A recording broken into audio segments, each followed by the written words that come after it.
He has immediately blamed the government. He has named Prime Minister Shahbaz Sharif. He has named the Interior Minister, which is the equivalent of our Home Minister, Rana Sanaullah. And he has also blamed a Major General in the ISI for the attack.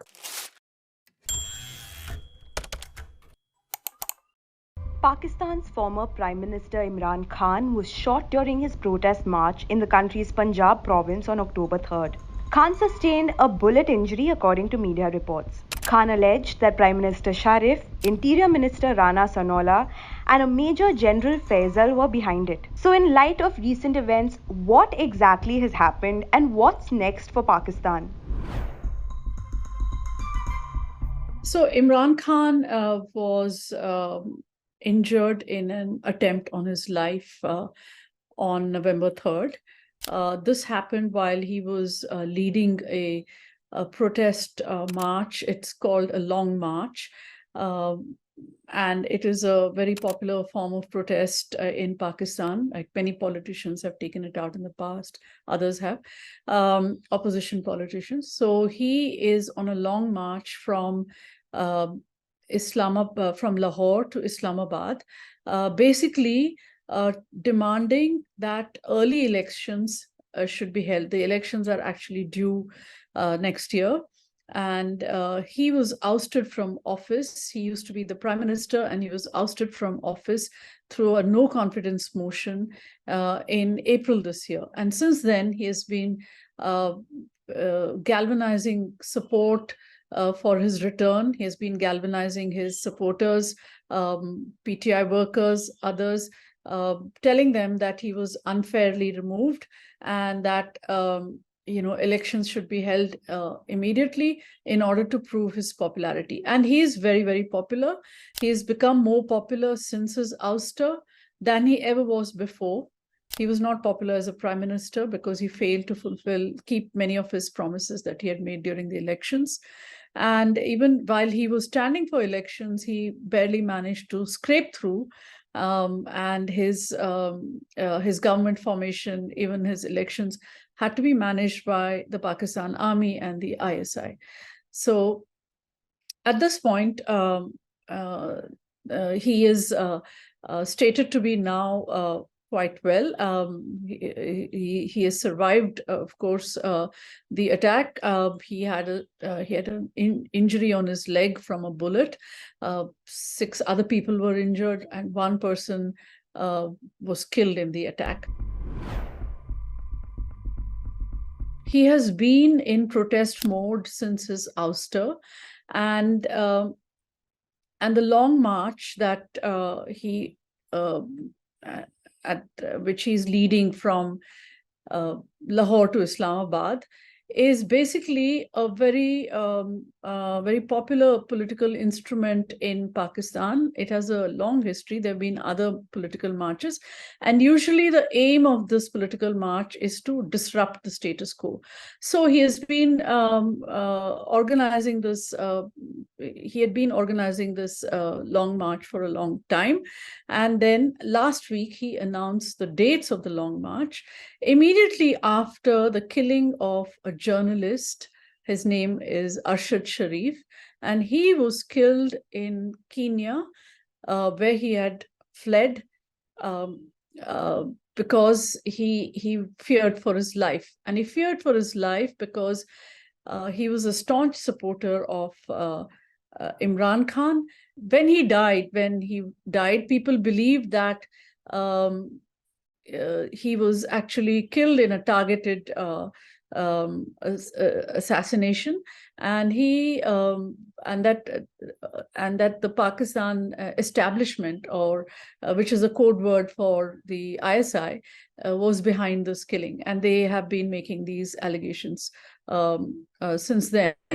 Imran Khan decided to capitalize on this anger and immediately began the long march one day after Arshad Sharif's funeral. And there was already a kind of foreboding about this long march, because people were warning of violence.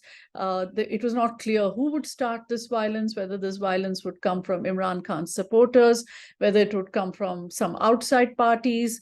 There was no clarity on this, but people kept saying there would be violence, there would be violence. And that was proved correct when yesterday a gunman pulled a gun on Imran Khan and shot him in the leg, managed to injure him, and also, injure several others. And of course, as I said, one person was killed. He has immediately blamed the government. He has named Prime Minister Shahbaz Sharif. He has named the Interior Minister, which is the equivalent of our Home Minister, Rana Sanaullah. And he has also blamed a Major General in the ISI for the attack on him. And he has demanded that the government should sack these people immediately and call for an immediate election.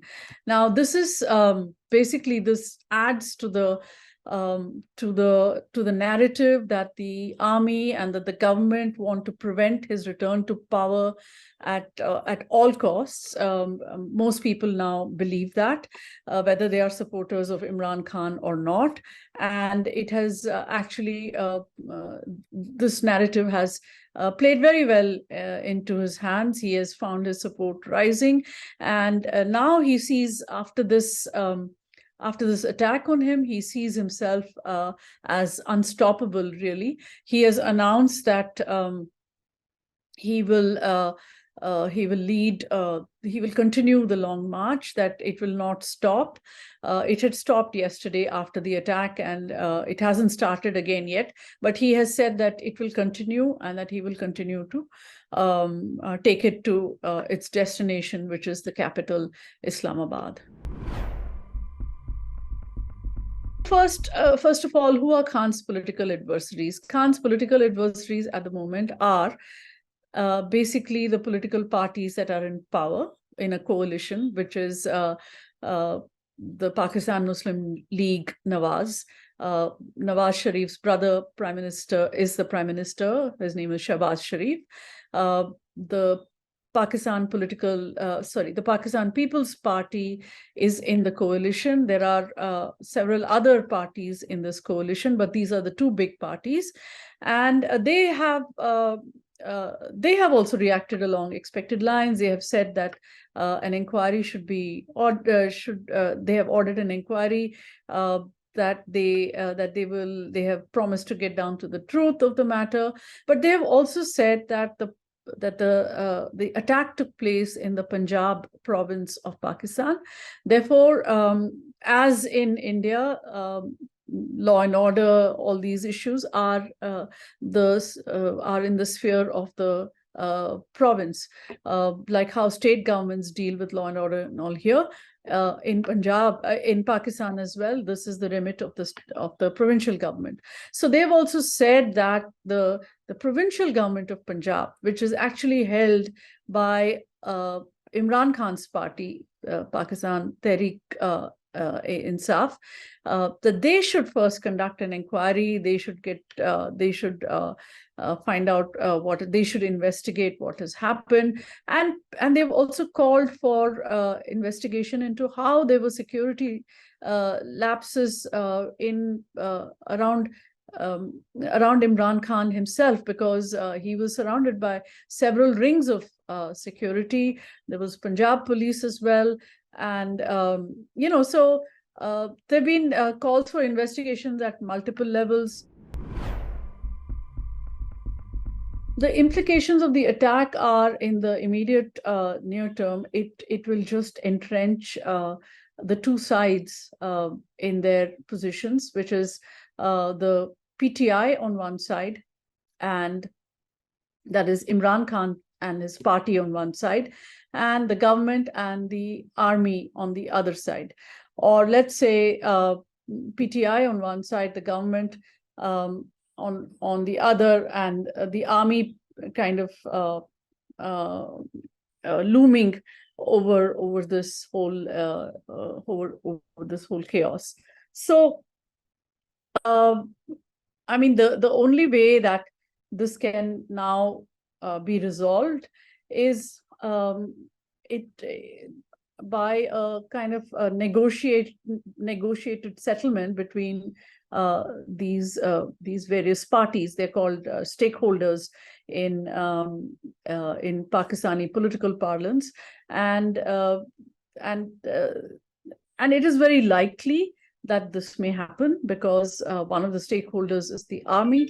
And there are also predictions that if things go out of hand, if Imran Khan is determined to cause more chaos by leading all his supporters, these tens and thousands of hundreds of thousands of supporters into the capital and creating a siege-like solution, which may lead to more law and order issues, then the army might have to step in a kind of a bigger role. So we have to see. Pakistan has had a very, very checkered history of interventions by the army, whether by just outright coups, takeovers, behind the scenes ousters. So many varieties of interventions they have been able to effect in Pakistani politics. So one just has to wait and see how this one will pan out.